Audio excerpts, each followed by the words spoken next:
हर आदमी की लाइफ में 3-3 गोल्डन चांस आते हैं, हर आदमी उस चांस को खो देता है। वो हमारे उस पंडित जी की तरह। कुछ लोग इसमें पंडित जी होंगे तो वो मत लेंगे, उनके ऊपर कोई बात नहीं। पंडित जी थे, उनके गांव में जब बाढ़ आई, बड़ा भक्त थे, कह रहे बोले भगवान से बड़ा, मेरे से बड़ा भक्त कौन होगा।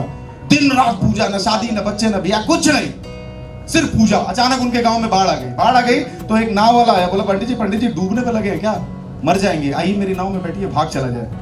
पंडित जी बोले पागल हो क्या बे, आज जाओ तुम, आज मैं भगवान की परीक्षा लूंगा, आज वही चाहेगा मुझे बचाने तभी मैं जाऊंगा, नहीं मैं जाने होने वाला हूं नहीं। क्यों, बोले जीवन भर तपस्या किया उनकी, भाई साहब जीवन भर, न शादी न बच्चे न फैमिली न सुख न दुख, कुछ नहीं सिवाय भगवान और मैं, भगवान और मैं। तो आज तो बचाना उनका बनता है। नाव वाला बोला मुंह पिटाओ, चला गया। थोड़ी देर बाद पानी यहाँ आ गया, बैलगाड़ी वाला जा रहा था, बोले भाई साहब पंडित जी क्या चाह रहे हैं, मर जाएंगे, हमारी गाड़ी में बैठिए, निकल चला जाए। बोले अरे बेटा तू जा, मेरी रक्षा भगवान करेगा, बड़ी पूजा की है आज, उसको भी तो आजमा लूं। बोला अरे पंडित जी क्यों पगलाए हुए हैं, बैठिए चला। बोला तुम जाओ यार, मैं मेरी वही आएगा तो मैं जाऊंगा, नहीं तो मैं नहीं जाऊंगा। वो भी चला गया, जाइए। पानी यहाँ हो जाता, पंडित जी ऊपर छत पे एक टांग पे ऐसे खड़े हुए। एक हेलीकॉप्टर वाला जा रहा था, देखता कोई आदमी नीचे डूब रहा है, एक सीढ़ी फेंकता और सीढ़ी पंडित जी के सामने आती है और माइक से चिल्लाता है जो आदमी डूब रहा हो उस सीढ़ी को पकड़ के ऊपर आ जाए। पंडित जी से हाथ हिला देते, बेटा तू जा, मेरी रक्षा कौन करेगा, नहीं सुनाई दिया, भगवान करेगा।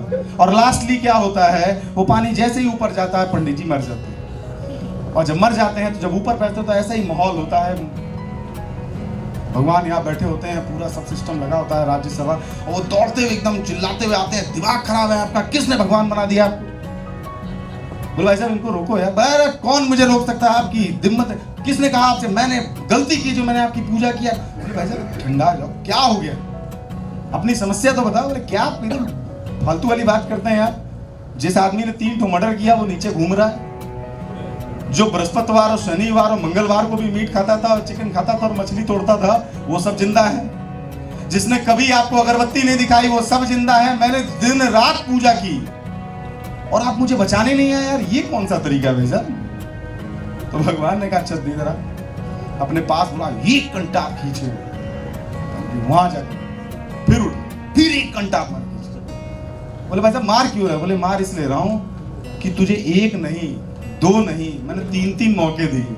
वो नाव वाला, वो बैलगाड़ी वाला, वो हवाई जहाज वाला तेरे बाप ने नहीं, मैंने ही भेजा था, और तूने मेरे हर मौके को अपना मौका छोड़ के पहला मौका बनाता चला गया। और कैसे आते हैं, अब क्या पूरा रूप धारण करके चक्र लेके आऊं तभी आता ऊपर। दिमाग नहीं काम कर रहा है तेरा कि बाढ़ आएगी तो दुनिया खुद को बचाती है कि तुझे बचाने आएगी। ब्रेन तो है ही नहीं तेरे पास, तो अगरबत्ती डुलाने से क्या करूंगा। अभी राकेश सर ने मुझे परसों पता नहीं एक बहुत अच्छा कोटेशन बता रहे थे कि साहब किस्मत बड़ी कि मेहनत, किस्मत बड़ी कि मेहनत, क्या थी सर वो लाइन, लेकिन आपके साथ पूछने का मतलब है आप 1 आध घंटा ले लेंगे उसको बताने। किस्मत बड़ी कि मेहनत, किसी ने कहा मेहनत, किसी ने कहा भाई साहब किस्मत। बोले जब किस्मत में ही नहीं होगा तो वो चीज मिलेगी कैसे। सज्जन ने किसी से पूछा, मैं सही हूं सर, उसने पूछा कि साहब जब किस्मत में ही नहीं होगा तो वो मिलेगा कैसे। तो किसी ने कहा भाई पगले, क्या पता तेरी किस्मत में ये लिखा हो कि तू मेहनत करेगा तभी तुझे मिलेगा, क्या पता। तो हो सकता है कि हम और आप मेहनत करेंगे तभी मिलेगा, नहीं तो हम भी धीरू भाई के घर में पैदा हो गए होते, नहीं तो सचिन तेंदुलकर के बेटे हम भी बने होते, अमिताभ बच्चन क्या अभिषेक बच्चन जैसे बेहतरीन आदमी वो नहीं होते। आज इमेजिन करो सर, आज हम जिस मार्केटिंग की बात करते हैं, मल्टी लेवल मार्केटिंग का लोग मजा लेते हैं, उसका उपहास उड़ाते हैं, डायरेक्ट सेलिंग का लोग उपहास उड़ाते हैं, वो है क्या, एक कंपनी से एक प्रोडक्ट मार्केट में लेके डायरेक्ट पहुंचा देना, बीच में जितने घूसखोर कमीशन खोर वो लोग हैं उनको साइड कर देना, यही तो है ना direct selling marketing, direct selling method. अब कुछ कंपनियों ने आके डबल करना शुरू कर दिया, ट्रिपल करना शुरू कर दिया, कोई प्रोडक्ट ले आई, कुछ ले आई, कोई कुछ ले आई, तो उसकी गारंटी हमारे आपके हाथ में नहीं। अमिताभ बच्चन 70 साल की उम्र में भी आज भी पैसे कमा रहे हैं, 80 साल की उम्र में। वो कैसे चलते हैं नहीं पता, लेकिन एक लाइन उनके मुंह से निकलती है तो 2-4-10 करोड़ रुपया बरस जाता है। क्यों किशोरी लाल जी? अमिताभ बच्चन एक लाइन, ठंडा ठंडा कूल कूल, खाते में पैसा बरसा 20 करोड़। नहीं, वो ससुर खुद वो तेल लगाए चाहे ना लगाए, लेकिन हमको और आपको बढ़िया से लगाते हैं कि नहीं? वो लगाते हैं इसलिए क्योंकि फेवरेट आदमी है। ये जो कह रहे होंगे ठंडा ठंडा कूल कूल, मतलब होगा ठंडा ठंडा कूल कूल। अब क्या हुआ, उनके खाते में पैसे चले गए। हम आप रात दिन कहते रहे ठंडा ठंडा कूल कूल, ठंडा ठंडा कूल कूल, पैसा आएगा सर? नहीं है। अब डॉक्टर किशोरी जी ने बताया कि साहब मेरा ये प्लान था और मैं इतने पैसे का, भाई साहब मेरा टेंशन भी नहीं है, मैं आज भी कोविड की जिम्मेदारी मुझे मिली है ना सर आपको? मैं एक डॉक्टर हूँ, एक रेपुटेटेड डॉक्टर हूँ। उन्होंने कहा सर अगर इस सिस्टम में मैं नहीं आता तो मैं विदेश चला जाता, वहां पे जाके काम करता, मेरी डिग्री मुझे पैसे देती।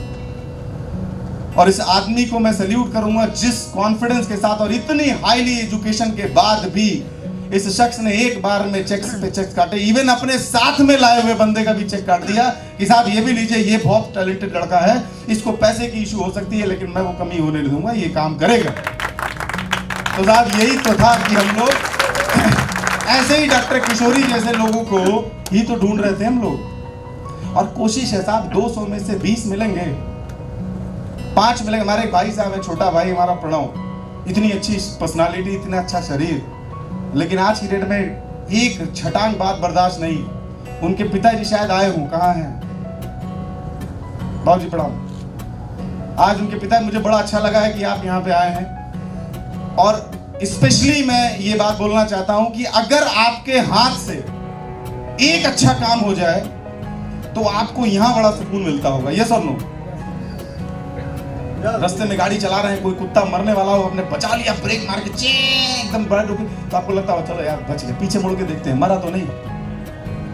गलत तो नहीं है सर? क्योंकि एक हम लोग जो दिल है ना, वो कोई आदमी गंदा और बुरा होता ही नहीं। ये हमारा समाज है जो हमारे अंदर भर भर के हमको एक और ले जाता है। लोग बदमाशी या गुंडा क्यों बन जाते हैं? क्योंकि उनके आस पास, अरे तुमको मार दिया, कैसे मार दिया था, तुम इतने अच्छे, तुम्हारी उसकी औकात, चलो उसको। मौके पे गया भाई साहब, अग्रेशन में काम हो गया, पता लगा उनका वो डिवीजन ही बन गया। हमको लगता है कि हम लोगों से ज्यादा अग्रेशन तो किसी में नहीं था, बट वो अग्रेशन निकल कहाँ रहा है? वो अग्रेशन काम में निकल रहा है। 14 साल की उम्र से जब काम करना शुरू किया तो हमारे घर में, खानदान में लोगों ने मजा लेना शुरू किया कि यार ये तो बाबू साहब इतने शरीफ आदमी, इनका बेटा इतना तेज तर्राक, ये तो एकदम गुंडा हो गया। लोगों ने खूब मजे लिए। पिताजी रोड पे निकलते थे तो 10 लोग बोलते थे भाई साहब क्या बाबू साहब अपने बच्चे को संभालिए, कहाँ उड़ता रहता है वो, तो यार करोड़ों से नीचे बात ही नहीं करता यार, गजब आदमी है। आज इस पूरे समाज में मेरे पूरे परिवार का एक एक आदमी, एक एक रिश्तेदार ये चाहता होगा कि कोई ऐसा इनविटेशन हो जिससे वो आदमी मेरे घर पहुंचे। तो मेरे बाप के लिए इससे बड़ी बात क्या होगी?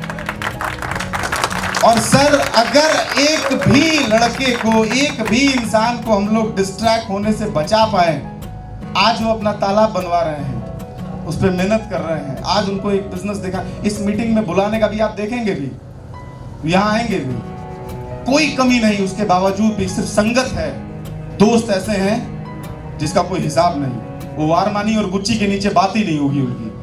कपड़े चाहिए साहब, एक शर्ट 20,000 रुपए की पहनेंगे, उनको लगता है बस इसी में खेल है पूरा। तो अगर हम और आप मिलके ऐसे लोगों को ट्रैक पे ले आते हैं और उनको बिजनेस करना, धंधा करना सिखाते हैं, एक माहौल बनाते हैं, तो मुझे लगता है दुनिया में कोई देखे, इनके पिताजी इस बात को मानेंगे नहीं मानेंगे, घर पे कोई मानेगा नहीं मानेगा, वो खुद मानेगा या नहीं मानेगा, बट जिसको मानना है वो ऊपर वाला देख रहा होगा, वो मानेगा और हमारे रास्ते अपने आप खुलते चला जाएगा। यहाँ पे बैठे हुए जितने भी लोग हैं, मैं जितने गेस्ट हैं ना, मैं उनको एक चीज बोलना चाहता हूँ सर। थोड़ा सा 10 मिनट मैंने ज्यादा ले लिए। सिर्फ मेरी एक ख्वाहिश है आप सबसे, इस दुनिया में, इस हाथ में देख रहे होंगे ना आप सर, कितनी उंगलियां हैं? आवाज नहीं आई सर, बोर तो नहीं हो रहे ना? 2-4 मिनट और लूंगा बस, फिर आपके बीच से उन लोगों को बुलाऊंगा। मैंने बड़ी तैयारी की, उनको बड़ी शिद्दत से अपने हाथों से डिजाइन किया है उनके सॉफ्टवेयर, उनका जो सर्टिफिकेट है, रात भर जग के, कि हमारे जितने पॉन्ड के लोग हैं, जो हमारे ओनर हैं, जिनके तालाब लगे हैं, उनका हम लोग सम्मान यहाँ करेंगे, क्योंकि उन्होंने पहली बार हमारे ऊपर ट्रस्ट करके उस बिजनेस को काम शुरू किया और आज वो एग्जाम्पल बन गए, जिनका वीडियो दिखा के हम करोड़ों रुपए का धंधा आज रेडी है। तो आज हम उनका भी सम्मान करेंगे। उन सभी पॉइंट, जितने भी घर हमारे प्रोजेक्ट लगे हैं या जिन्होंने हमारे यहाँ पैसे पॉइंट्स में लगाए हैं, उनका रिगार्ड करेंगे। उन सभी एसोसिएट का जिन्होंने इतनी दिन रात मेहनत की, इतने शॉर्ट टाइम में और कम पे आउट में। कोई लोग कहते हैं साहब इतना पॉइंट लगा, हमारा ये पे आउट बनना चाहिए ज्यादा सर, फला कंपनी ज्यादा देती है। साहब हम नहीं दे सकते, क्योंकि हमको पब्लिक के पैसे भी वापस करने हैं। जो पैसे आए उसमें और पैसे मिला के बिजनेस लगाना है, धंधा उठेगा, मछली बिकेगी, तभी तो पैसा आएगा।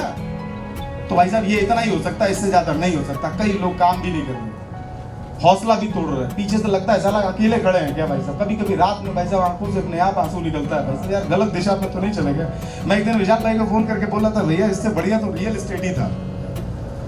कम से कम टन से 5 प्लॉट सेल करते थे, बेहतरीन अमाउंट आता था यार, 20-25 लाख रुपए आराम से लगता था कि इस साल में, महीने में जो है हम पहुंच पा रहे हैं, करोड़ों रुपए बनाए।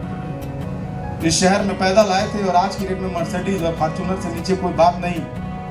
तो ये हमारे लिए तो सबसे बेहतरीन धंधा रियल एस्टेट का सर, ये तो सूट किया हमको। फिर बाद में समझ में आता है यार आप बताएं कि अभी चिंता मत करिए, एक बार सिस्टम सेट होने दीजिए, ट्रेडिशनल काम है, फिर कोई और, क्योंकि हम कोई मशीन थोड़ी है, कभी ना कभी तो नेगेटिव होते होंगे ना सर, यस और नो। इतनी अच्छी बात, इतनी, मैं कभी कभी कुछ ऐसी हरकतें करता हूं ना सर, शीशे में देख के मैं खुद ही अपने आप को चार्ज करता हूं। नहीं होगा कोई, अकेले चल के थोड़ा सा सिस्टम बनाएंगे, लोग गरियाते हुए कहेंगे भाई साहब सिस्टम तो ठीक है, कितना भी है सिस्टम सॉलिड है। तो इतना ही बहुत है मेरी लाइफ का अचीवमेंट, कि अगर कोई इस बात में 4 लोग भी जेन्युइनली मेरे साथ खड़े हो जाएं, वो बहुत है। मैं राकेश भैया को इसलिए सैल्यूट करता हूं कि एक आदमी अपना स्वार्थ देखता है कि यार मैं ऑलरेडी 10-15-20 लाख रुपए के पैकेज पे हूं, सिस्टम पे हूं, और मैं एक ऐसी ग्राउंड लेवल की कंपनी के साथ दिन रात तालाब खुलवाने की बात कर रहा हूं। सबसे हाईली नेगेटिव आदमी थे ये कि कैसे आप इतनी हाई डेंसिटी में इतने बच्चे पैदा कर दोगे। इतने सवाल थे इनके, करते करते करते करते 4 महीने लग गए, अब जाके सुधरे मतलब जान गए। तो आज की डेट में मैं अपने जो पहली बार जो लोग आए ना सर, 2-4 सवाल, पैसा लेके कहीं कंपनी निकल न ले, एक सवाल मन में रहता है, किसी दूसरी कंपनी की तरह कहीं ऐसा ना हो जाए यार कि यहाँ भी बड़ी जुनून से किशोरी लाल जी बोले सर बड़ा विश्वास है आपके ऊपर। मैं बोला सर विश्वास बाद में करेंगे, पहले धंधा समझेंगे कि नहीं। एक सज्जन निकले, कई बार होता क्या है ना, सबको प्लान बड़ा अच्छा लगता है, लेकिन एक लाइन उनकी आदत हो गई, बोला भाई साहब आप कह रहे हैं तो मैं लगा रहा हूं पैसा, आप नहीं कहते तो पैसा नहीं लगाता। एक बात मैं अपने उन सभी लोगों से कहना चाहता हूं जिनके हमारे यहाँ प्रोजेक्ट लग चुके हैं, भदौरिया साहब, या जो हमारे बहुत सारे ऐसे गेस्ट यहाँ पर, क्योंकि इस कोविड में कोई घर से नहीं निकल रहा है, इस लॉकडाउन में कोई घर से नहीं निकलने की हिम्मत रख रहा है, यहाँ तक चल के अगर आप आए हैं तो भोजन करने तो नहीं आए होंगे। इसका मतलब है कि सिस्टम समझने आए होंगे, और अगर आप सिस्टम समझने के लिए इतना तत्पर हैं तो मैं एक ट्रस्ट, एक वादा आपसे करता हूं सर, मछली पालन व्यवसाय के बारे में पहले बढ़िया से जान लीजिए। रतन टाटा की एक लाइन है कि जीतने वाला, और शिव खेड़ा जी भी एक लिखते थे कि जीतने वाला कोई काम अलग, क्या जफर भाई, जफर भाई ने अपनी पहचान बनाई तो अपने काम से ना, कि जीतने वाला कोई काम अलग नहीं करता बल्कि वो उसी काम को अलग अंदाज में करता है। यही तो है ना सर, हम आप मिलके, मैं कहता हूं जितने भी हमारे कस्टमर हैं, मेरी बड़ी दिली इच्छा है सर, इस हाथ की 5 उंगलियां जो मैं बोलना चाह रहा था, डिस्ट्रैक्ट हो गई बात, हाथ की 5 उंगलियां हैं, एक उंगली से अपने आप को मार के चोट देखिए। प्लीज एक छोटा सा बचपना और करते हैं, बायां हाथ खड़ा करिए अपना, प्लीज खड़ा करिए सर, आप खड़ा करेंगे तभी लोग खड़ा करेंगे। बायां हाथ पूरा खड़ा करिए प्लीज अपना, सभी लोग बायां हाथ, अंकल जी नहीं खड़ा करेंगे, और दाहिने हाथ की काली उंगली से एक मारिए उस पे, यूं। भाई साहब दाहिना हाथ नहीं उठ रहा है, अच्छा मारिए, 2 उंगली के साथ मारिए, अब 3, अब 4, और अब 5 के साथ। आप इमेजिन करो सर, आज की डेट में एक उंगली से मारने पे चोट कितनी आ रही है, आवाज भी नहीं आ रही थी, 2 से, वो भी 3 से 4, इन सारी उंगलियों से कहिए कि 2 मिनट के लिए पूरी ताकत लगाओ, और जैसे लगाएंगे ये मुक्का बनेगा, मुट्ठी बनेगा, किसी को मार देंगे तो उसका शायद इसका पूरा चेहरा जो है बदल सकता है। ये है हमारे संगठन की ताकत। जो काम मैं नहीं कर सकता वो हमारे राकेश भाई कर रहे हैं, जो काम मैं कर सकता हूं वो राकेश भाई नहीं कर सकते, जो खान साहब कर सकते हैं वो श्रीकांत जी नहीं कर सकते, जो श्रीकांत भाई कर सकते हैं वो खान साहब कर सकते हैं, जो बबलू यादव कर सकते हैं वो तो मैं कभी नहीं कर सकता, कभी कर भी नहीं सकता और ना करूंगा कभी। लेकिन वो यही कर सकते हैं, और वो काम जो मेरा है वो ये नहीं कर सकते। बट अगर ये सारे लोग एक ही स्टेज पे होंगे तो शायद उस स्टेज से मजबूत कोई और स्टेज होगा नहीं।